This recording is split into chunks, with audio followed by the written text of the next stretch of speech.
Random woman texted me to Instagram, so we started dating and were over the moon. Then I found out how she found me. I need to break up with her immediately. For the past 2 weeks I have been dating Alicia. We met when she followed me on Instagram. We didn't have any mutuals, but I followed her back and we started DMing. She is a beautiful solid 10 and works as a doctor. I took her on a date last week, and we had a great time and kissed at the end of it. Earlier this week I met up with my best friend Harriet, who I have known since I was a kid. I told her about my date, but when I showed her Alicia's picture she was very angry. Harriet is a nurse and the two of them work in the same department at the same hospital. Harriet does not like Alicia. She claims that she is a snob who is constantly rude to her and humiliates her at every opportunity. She told me that Alicia saw her on a video call to me on a lunch break, and after she was done said I was cute and tried to pester her for my details. Harriet refused, but Alicia didn't give up, even said she would stop tormenting her at work if she convinced me to go out with her. At one point I was chatting to Harriet over text, and she left her phone for a minute or so. According to Harriet, this is when Alicia took her chance. Harriet has my number saved as my full name, so that was all Alicia needed to look me up on social media. Harriet was annoyed with me but understood that I didn't know and we're okay. I phoned up Alicia later and demanded the truth, and she started crying, admitting that she did look on Harriet's phone, but it was only on impulse and she didn't plan to do it.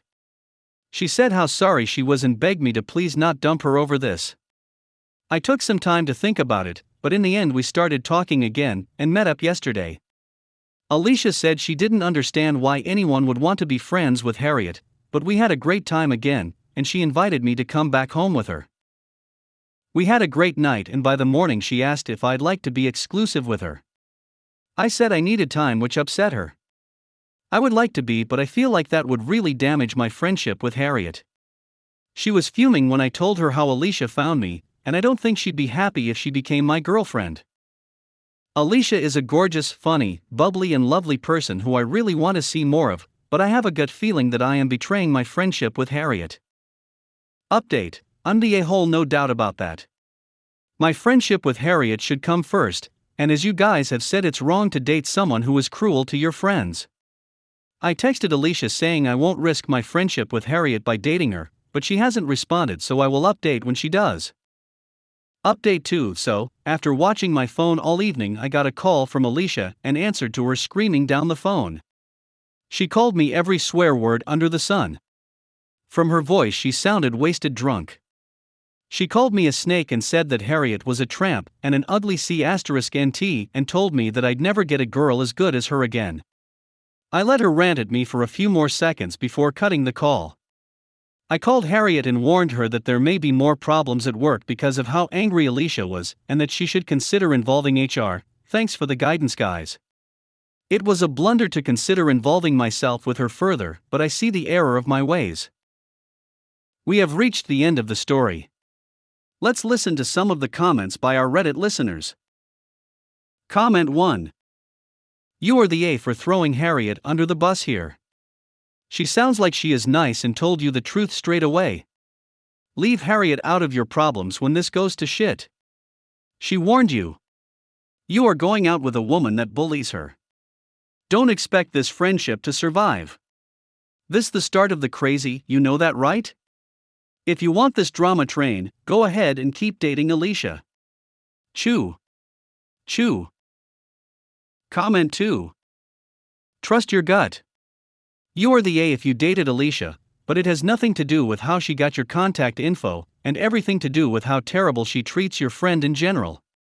You're not going to be immune from this type of behavior from Alicia in the future, because she sounds like a generally awful person who can put on a temporary front to get what she wants. Comment 3. Esh. Alicia has already shown you that she's sneaky, manipulative, and disrespectful. Your best friend has a strong dislike of her for what sound like legitimate reasons, but rather than trusting her judgment and the proof Alicia has given to you herself, you're allowing your Johnson to decide whether you should date her. If she has already disrespected your best friend to your face, why would you even consider dating her? If you don't care for or respect Harriet or yourself, then go ahead. Am I the a-hole for refusing to pay child support until my rights are established? I, 29M, used to date my ex-girlfriend Jane, 30F, until I caught her with my ex-friend/roommate Ted, 32M. We broke up and I moved back to my home state and never spoke to either of them again. Most of our mutual friends ended up overlooking the matter since Jane and Ted were in love and planned on getting married, so I cut them all off and just moved on with my life. Fast forward to now and I'm in a much better place with a high-paying salary and just proposed to my girlfriend, Ashley, 26F. Life was going great for me. I'm not a big social media user, but I did make a post about my engagement, and one of the few friends I kept from my past saw, and I guess passed the information along to Jane and Ted. Jane attempted to reach out to me, but I blocked her without reading the message because I wanted nothing to do with her. I also told Ashley and she preemptively blocked her too. Well, Jane kept reaching out with fake profiles, but I ended up deleting my account, but not before I told her that I wanted nothing to do with her and to leave me alone. In my mind there was no reason for us to communicate for any reason, and I just wanted to live my life. Then Jane reached out to my sister Mandy, 32F, and told her that I had a son. I thought Jane was full of it because it had been 6 months between me catching her cheating and me moving away before changing my number, and years between then and now. Plenty of time for Jane to realize that she was pregnant and contact me about it, or even come after me for child support. I thought she was making up some wild story to get me to talk to her, so I got a lawyer to send her an official letter to leave me alone. Then the lawyer came back to me with pictures of a 5-year-old boy who bore a resemblance to me. Turns out Jane was pregnant, but her and Ted thought the baby was his because they didn't always use condoms while I did, and opted not to say anything. They got married and Ted is the legal father, but when they tried to have more kids it turned out that Ted is sterile. Jane and Ted decided to just raise the kid as their own without ever saying a thing because Ted felt like he was less of a man for not being able to reproduce. It wasn't until Jane came across my account and saw how nice my life was that she felt like her son deserved the financial benefits as well. Did a DNA test, and I am the father. I agreed that child support was required and told Jane and Ted that I would have my lawyers send over details about payment and visitation. Ted was upset and refused to sign away his rights and doesn't want me around his son. I promptly told him that if I'm gonna pay child support then I'm entitled to all the legal rights that a father is entitled to, and that they wouldn't get a dime from me until then. If they refuse then I'll just start a savings account for the kid until he's an adult. Jane and Ted are calling me selfish, but since it's coming from them I'm taking it with grain of salt, so am I the a-hole? Edit, just to be clear because despite already writing this in the post people are still somehow missing it. Ted is the legal father and is on the birth certificate and is still married to Jane, so as far as the American courts are concerned I have no rights to the child, but that also means Jane and Ted can't force me to pay child support.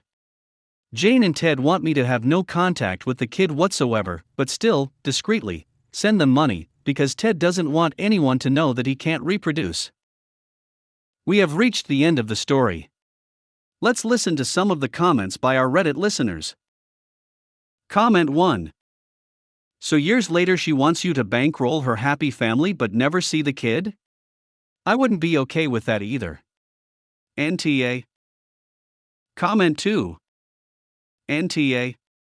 If that is your son, you have every right to seek all your legal rights to visitation, even custody, especially if they expect you to contribute financially. It is through no fault of yours that you are just now finding out you have a son. Comment 3. NTA. And also I think the law is on your side if Ted has full parental rights, and you have none, you do not owe child support. What essentially happened is an adoption. I'm certain there is a way to have joint custody at least on paper. But Ted shouldn't have to sign away all of his parental rights, because that isn't fair to him.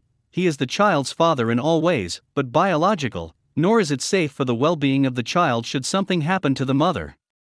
But I don't know what the legalities are of that.